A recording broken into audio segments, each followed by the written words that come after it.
next up on stage, we have Tom van der Lubbe. I hope I pronounced that correctly. So far we've been talking very much at the bigger systemic level, and we've got a sort of change in gear here where we're going to go down and say there are narratives at the systemic level, but are there bottom-up narratives that we can also look to try and harness and build upon? So what can individual organizations themselves do and act differently in order to bring around some of these changes? So Tom is co-founder of Viisi Mortgages. Tom's worldview is influenced by the fact he survived cancer at the age of 20, which was obviously fantastic, and by his interest in history, philosophy, politics, and enlightenment. His views are more than rhetorical. He practices what he preaches. He has radical views on the way organizations should be structured and what leadership means. That adds up to changing the way we work. And we will hear new terms like self-organization, holacracy, new work, new pay, etc. And his focus on what matters is embedded in his purpose to change the world of finance. All of the above requires new narratives in the business and about the business to shape the changes, attract the right talent, influence the culture, and communicate with external stakeholders, amongst others. His approach takes us far beyond the shareholder versus stakeholder debate and may help inform the transition others need to make. So how do narratives within the organization with wider society help the visionaries to bring about new ways of structuring and leading organizations? Tom, I hand over to you. Okay, thank you, Andy. I will try to share my screen. Look if that works. I don't know, do you see it? Yes. Okay. I put some slides together for two reasons. On the one hand, I find it easier to follow talks when I see something on my screen. And the second thing is that I always put the stuff I tell on the internet so people can share, because the goal is to change something.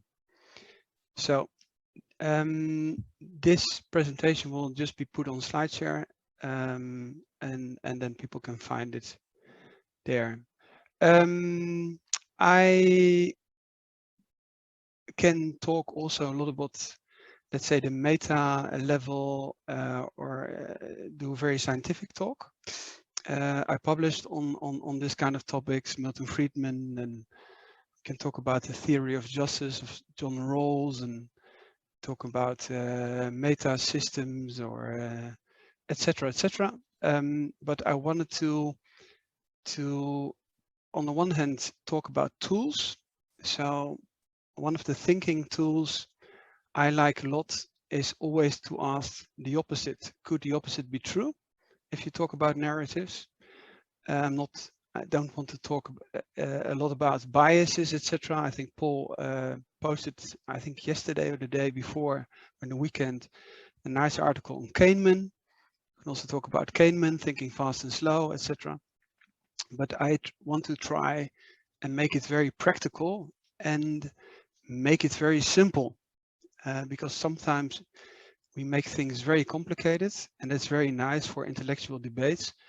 I also like to do this kind of intellectual debate. So if people are interested in the more intellectual stuff, they can just Google, search for podcasts which take more than an hour, etc., or read articles. But in this talk, it's more about how do we implement philosophical things, and how do we ask, in a way, intellectual questions, but how do we make them very practical?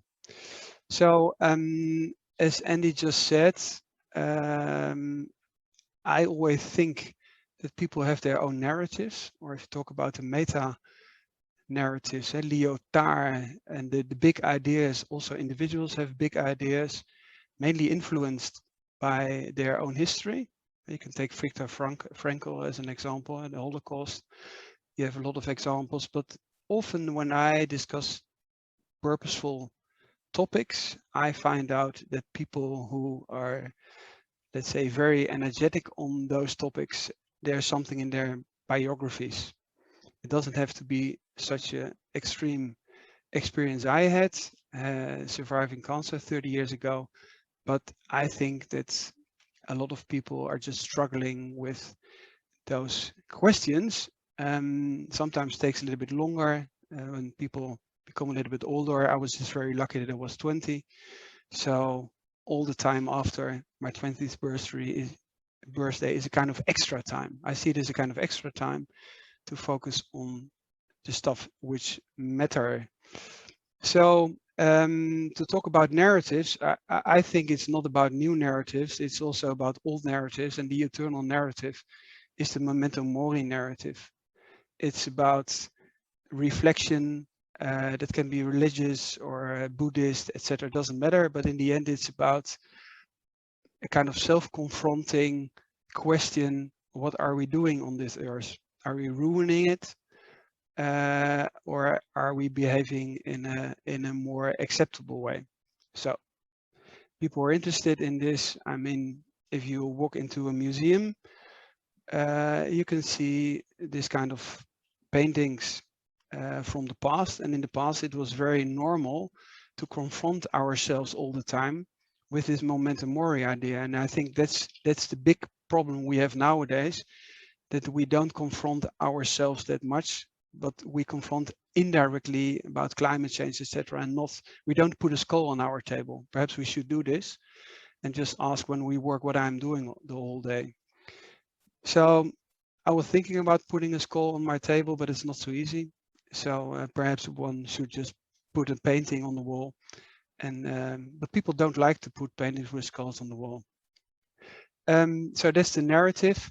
I wanted to do a short introduction of Viisi, because Paul said there's a good video made by Corporate Rebels, and then I want to dive into four or five practical things, just for inspiration.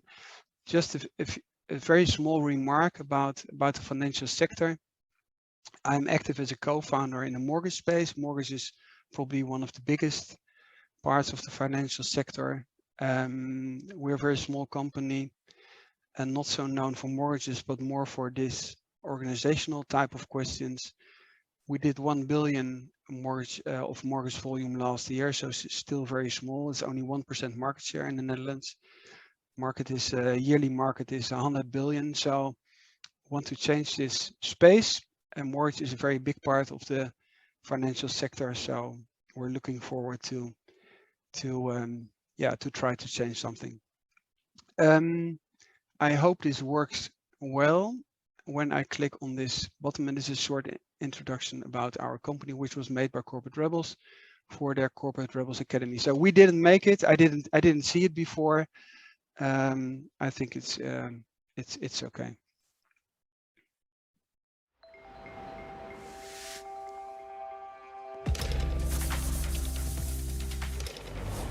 Meet Viisi, a Dutch mortgage advice company founded in 2010 in the middle of the global financial crisis. Its purpose? To improve the way the industry works, making it more sustainable and focused on the long term. Amen to that. Viisi was the first financial services company worldwide that implemented a 100% self-organization model, and is well known for its people first, customers second, shareholders last philosophy. Their management philosophy revolves around the concept of less is more. In this video, we'll explain the basic ideas of Viisi's unusual approach. Number 1, no bosses. Viisi's organizational structure is developed through sociocracy and holacracy. Their teams can be thought of as a network of circles. There's an outer circle that decides on purpose. Inside are smaller self-organizing circles. And within those are self-organizing sub-circles that focus on different goals. However, each sub-circle's goal must align with the circle they are part of. All 50 employees are part of one or more of these circles. 2, no functions or titles. People working at Viisi have roles rather than functions. There are no titles either, and everyone is called a visionaire. That's it. People in the teams decide their own roles and accountabilities, to be adjusted as needed. There's full openness, as all this is published online for the whole world to see. 3. No bonuses, no salary negotiation. Everyone who works at Viisi gets a fixed salary and a fixed yearly pay rise. Each new employee is told, before the application process starts, what their starting salary will be. This is judged on years of experience. But if it should be a new role for an insider, Viisi pays for loyalty too. It's a way of saying, thank you for your commitment to the company. 4. No performance reviews, just peer-to-peer feedback. Science has proven that it is nearly impossible to measure the correlation between performance and remuneration, and bonuses can backfire. So why go down this road? How work is done and by whom is discussed inside the teams on a peer-to-peer and daily basis. No need for pointless bureaucracy. 5. Hiring is done by the teams. The teams find their new colleagues. There is some support from the people first circle, but the application process is distributed, and colleagues decide who is going to join. If there's no cultural or job fit, this is usually resolved quickly. In recent years, there has been almost no fluctuation, and there's no need for external recruiters. 50% of new colleagues already know somebody working at Viisi. 25% are former clients, and another 25% have read about the company. They don't need to advertise. They focus on being a great place to work. 6. No handbooks, just one golden rule. Viisi has no employee handbooks. Unlike most big corporations, they leave it to the teams. This has saved them from becoming a bureaucratic monster. At Viisi, there's just one golden rule. Treat others as you wish to be treated yourself. That's it. 7. No secrecy, but trust and radical transparency. Everything is open by default. Client data is not shared. But as for other data, financial, including salary, everyone has access. People are usually interested in this data to help them make decisions. They can discuss openly with whomever they choose, including colleagues in other teams. And most data are open to the public as well. The company is about purpose, and the radical transparency helps them stay focused on that. 8. Elected leadership. At Viisi, leadership is based on the principle of primus inter pares, a Latin phrase meaning first among equals. Just as in democracies, all teams at Viisi are self-governing, and each has elected delegates who are regularly rotated. The beauty of this management approach lies in its simplicity. Viisi shows that building a workplace around less is more allows it to create more meaningful, more human, and more engaging work. This radical philosophy pays off as the company enjoys a staggering customer satisfaction score of 9.8 out of 10. Rapid growth has put them on a trajectory to soon become the market leader in the Netherlands. The expected growth? To double their business annually in the coming 5 years.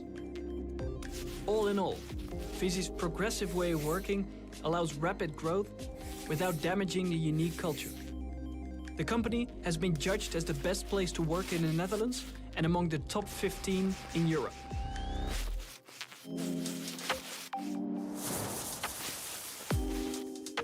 Learn more at corporate-rebels.com/academy. So, this is a short introduction. Now I want to dive into 5 of those elements and also say something about the narratives or the scientific background of it.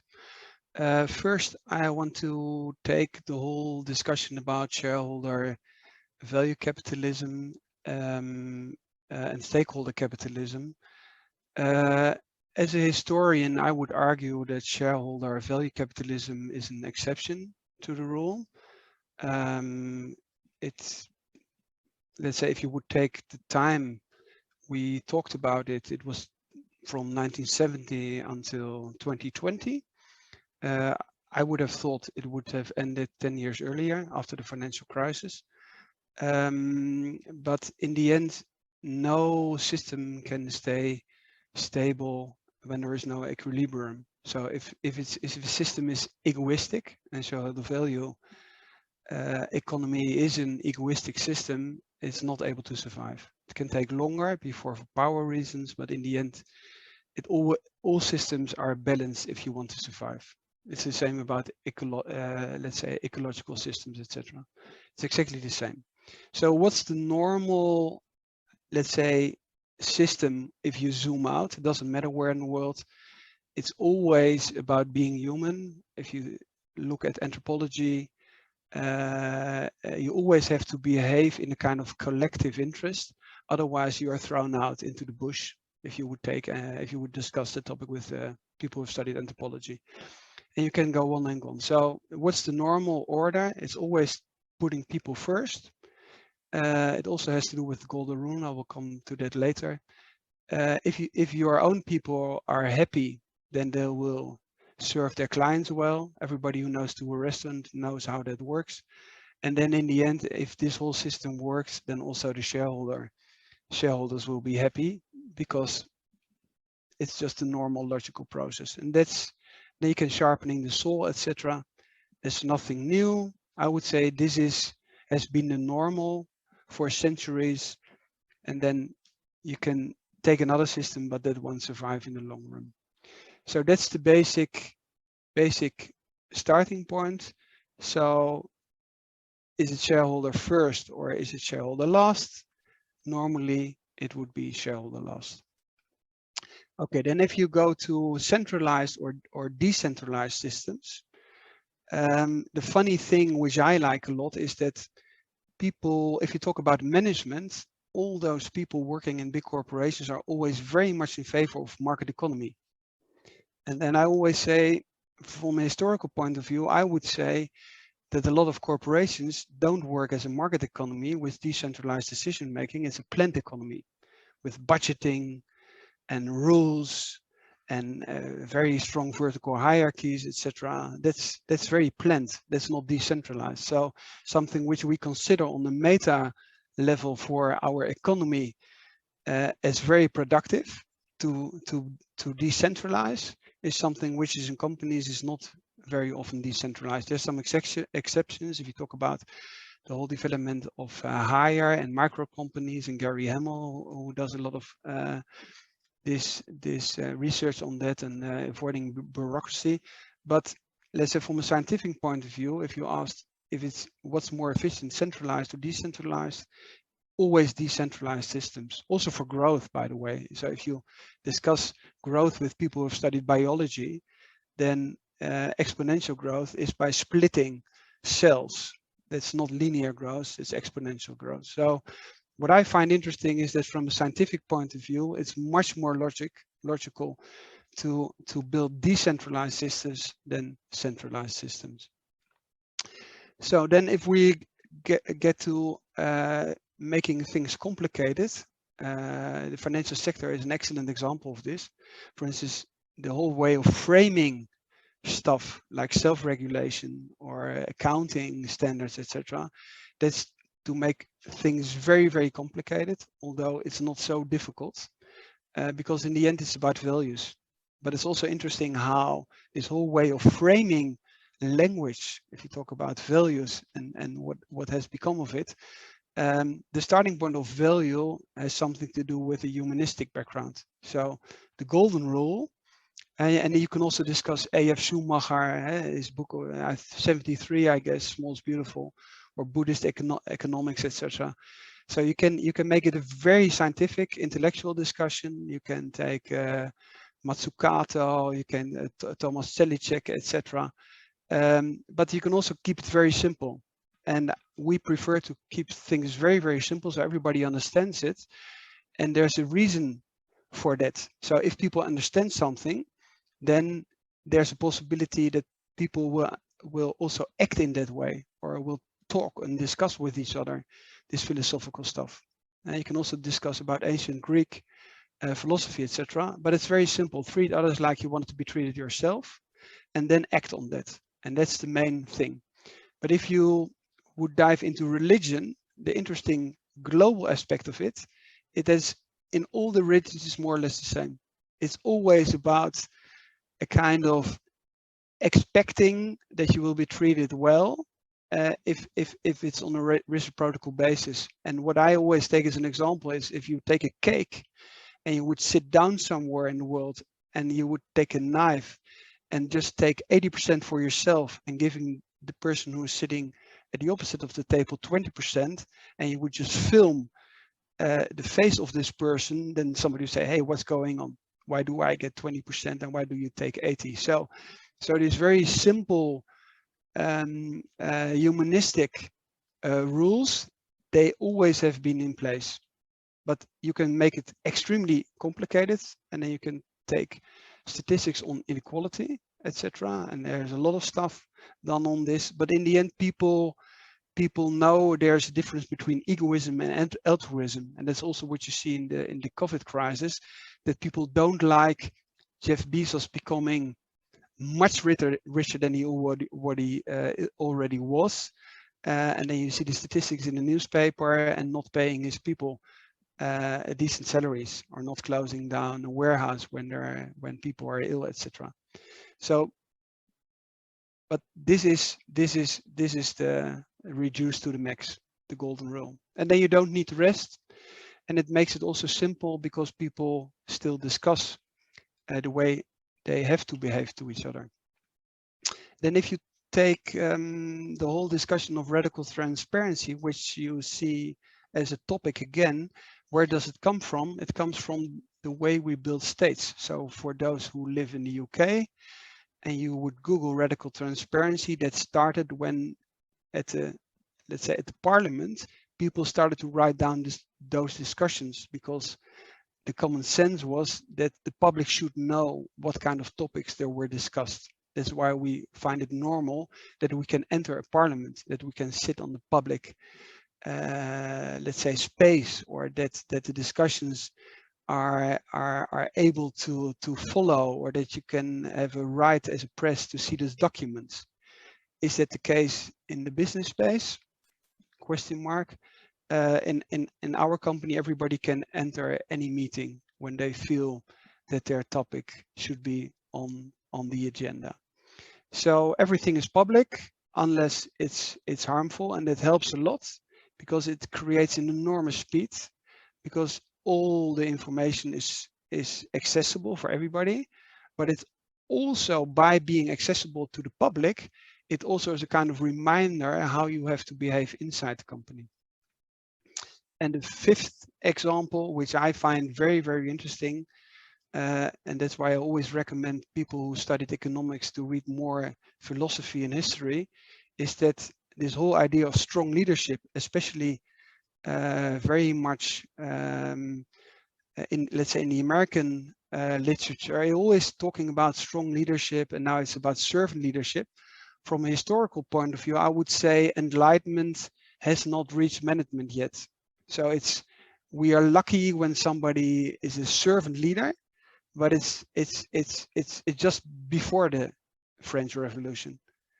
And then if you go back to Polis Athens or the Roman Senate, everybody knows that power corrupts, absolute power corrupts in an absolute way.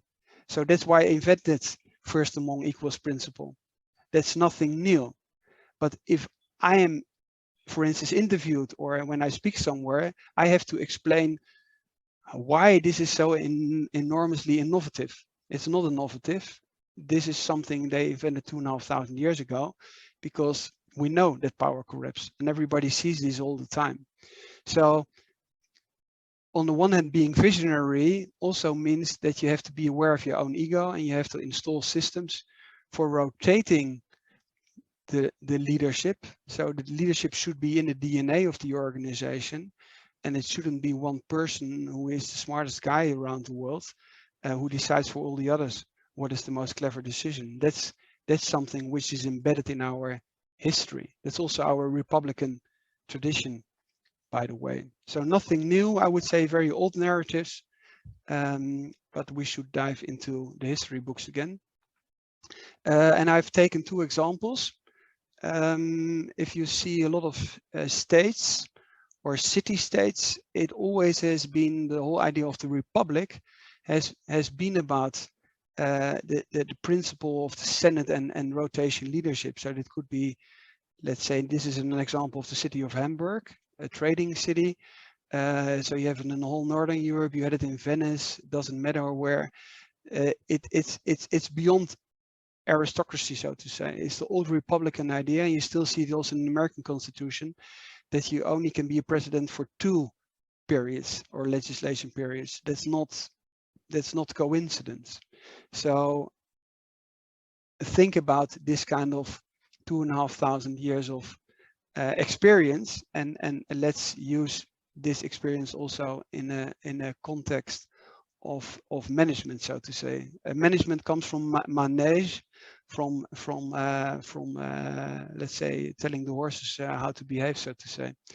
And there is still a very nice example of this primus inter pares, and people often don't know this. I live in Switzerland, and the funny thing is that in the government there's a rotation principle. So every year somebody else in the government is the president, so to say. This is a very old principle, nobody knows. And on the one hand, we have a lot of data, and we put Switzerland on #1 on a lot of UN lists, but we never dive into the structure of those systems and how they were built. In Switzerland, you also have three taxes. You have a local tax where you get a bill, you have a cantonal tax, the province, and you have a state tax. And you have 3 different bills, and you know where you pay the money for. So it's this kind of leveled hierarchies which are built into the systems. For those who want to read more on this kind of stuff, everything we do is radically transparent, shared on the internet, because the main goal of the whole topic is to change something in this world, so to say.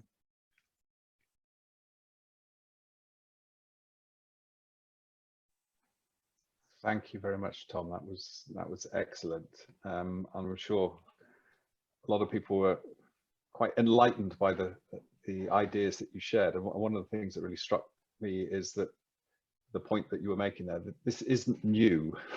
It's almost though some of the answers and ways of thinking and being are already have been proven through history, and there is an opportunity to look into history for inspiration, as well as to think about what new might be brought into place to help us think and act differently. So thank you ever so much for that.